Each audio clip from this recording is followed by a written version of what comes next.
We continue to talk about how to prevent foot injuries if you're going to participate in the Cooper River Bridge Run and Walk coming up soon. And continuing this conversation with us is Dr. Adam Brown, a board-certified podiatrist. We have gone over the common injuries that often happens after the bridge run. We've talked about the proper footwear and socks to try and help prevent injuries.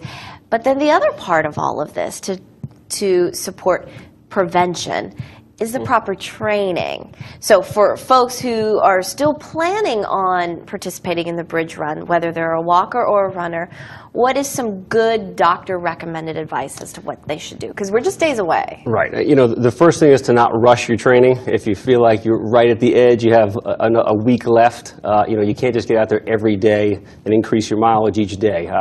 Most people, I recommend running every other day. I really don't care for back-to-back days too much, especially as you're training up towards a certain goal. So that would be number one. Number two is to listen to your body. You know, if you get up, and again, like we talked about earlier, a lot of times during the run, things don't bother you, they don't hurt. But if you get up the next morning, things are starting to break down a little bit. It's your body telling you you're going too fast, you're doing too much distance.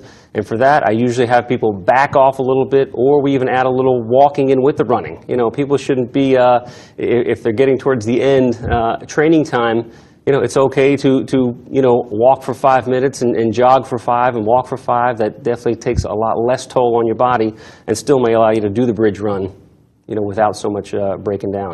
Well, who at home there are folks right now who have not signed up for the bridge run, but they've been thinking about it and they might really want to do it.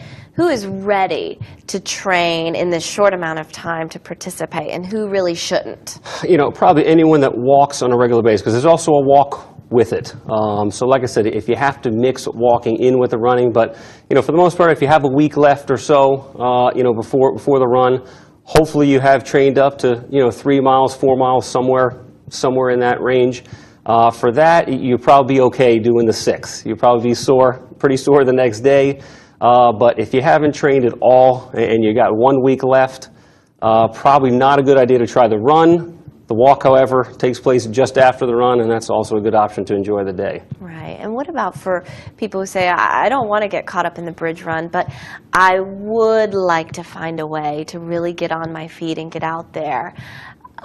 What would you recommend as a podiatrist and also an avid runner? Sure. You know, walking's the first thing. I mean, if you're starting from scratch, if you're really not, and I don't care if you're in your 50s, your 60s, you feel like you're totally out of shape, your body is an incredible vehicle that can adjust to almost anything you do to it. So what I do for most people who are basically, I'm taken off the couch or I see them in the office, and what I see mostly is they're just starting a workout program, an exercise program, they want to get healthy, and they just overdo it. Their feet start to hurt them, everything starts to hurt them, and they don't realize that they're just doing too much too soon. And so what I usually start with people, if they're just getting off the couch for the first time, you know, a 5-minute walk, that's it. And every other day you do that for like 2 weeks. If you can do that and there's no problems after that, you know, then you add 2 or 3 minutes to it, and you do 8 minutes, you know, for a week or two, and just keep adding 2 or 3 minutes to that walk. Until you can get up to, you know, probably 30 minutes. If you can do 30 minutes every other day, from that point, you probably can start the running. You can start mixing some running in, where again, you still may have your walk for 30 minutes, but during that, you may jog for 1 minute, you know, 2 or 3 times during the walk, and over time you just increase that amount of running. And that's okay, because it is all about baby steps. Sure. Now, real quickly before we wrap up, what type of pain should be examined by a podiatrist that should not be ignored? You know, after a bridge run, most people are going to be sore. You're going to have some soreness again in your arches and your heels and other parts.